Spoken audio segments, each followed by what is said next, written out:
ইফালে যাবি এই কুলখনিজনী কথা শুনি আহিবি ইফালে যাবি কুলখনিজনী কথাই শুনি আহিবি বোৱাৰী তোক আৰু মই কিমান কম এই ৰঙীল কাপোৰ নিপিন্ধিবলৈ তোক মই আৰু কিমান কম বগা সাজ পিন্ধি থাকিবলৈ মোৰ আৰু উপায় নাই আৰু মোৰ মাথা খাই দিলি তই তই তই বগা সাজ পিন্ধি থাকিবি তই বগা সাজ পিন্ধি থাকিবি তোৰ লাজ চৰম নাই ৰঙীল সাজ পিন্ধিবৰ কাৰণে তই ৰঙীল সাজ কি মতাটো খালি আৰু এতিয়া ৰঙীল সাজ পিন্ধি পিন্ধি কৰ গোটত যাবি ক'বাত যাবি তোক আৰু মই কিমান কম আৰু কিমান কম তোক আৰু মই কিমান কম ইফালে গ'লে তোৰ কথা শুনিবি আমুকিয়ে ৰঙীল কাপোৰ পিন্ধি ক'ত গৈছে ক'বাত মতা বিচাৰি গৈছে নেকি এনেকুৱাবোৰ কথা পোৱা মই আৰু শান্তি নোপোৱা হৈছোঁ বোৱাৰী শান্তি নোপোৱা হৈছোঁ কাইলৈৰ পৰা তই বগা সাজ পিন্ধিবি ৰঙীল সাজ এৰিবি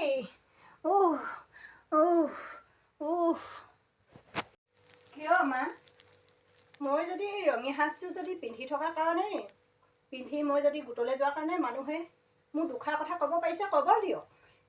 কাৰণ ভগৱান আছে ভগৱানৰ ওপৰতে মোৰ বিশ্বাস কাৰণ বগা সাজযোৰ পিন্ধি থাকিলে জানো আপোনাৰ মনটো দুখ নালাগিব কাৰণ আপোনাৰ ল'ৰাকটো কেতিয়াও বিচাৰি নাপায় বগা সাজ পিন্ধি থাকিলে আপোনাৰ নাতিও মনত দুখ পাব সেইবাবে মই এই ৰঙীল সাজযোৰ পিন্ধোঁ মা আপুনি আনৰ কথা শুনি যদি ঘৰখনত কাজিয়া কৰিব বিচাৰে তেতিয়াহ'লে কি হ'ব কাৰণ মইতো এই কাপোৰযোৰ পিন্ধি মইতো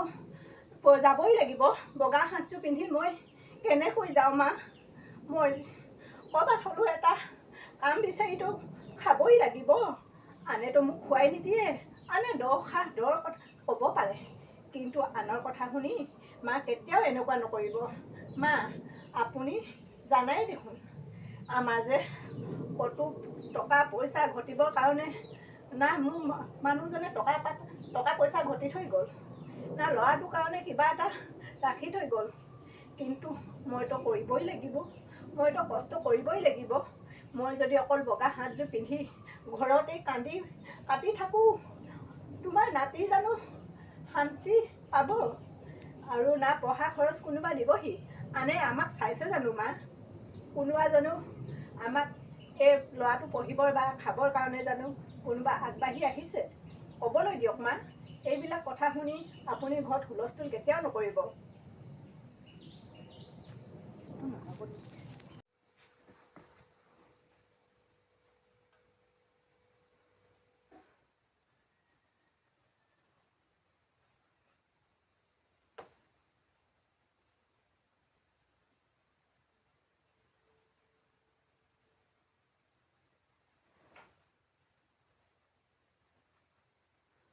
প্ৰভু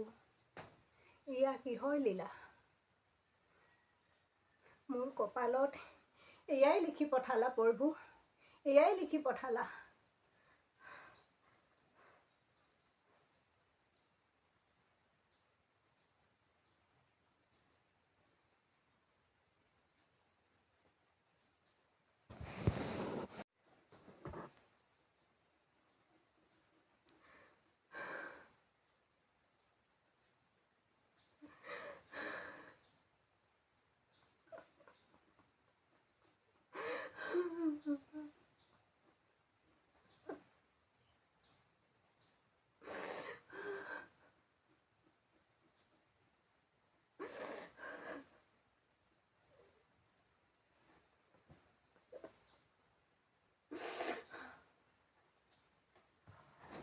দেখিছা নহয় এইযোৰ বগা সাজযোৰ আজিৰ পৰা তোক পিন্ধি থকা দেখিব লাগিব কেতিয়াও যাতে ৰঙীল কাপোৰ নিপিন্ধা এইয়া কথা মনত ৰাখিবি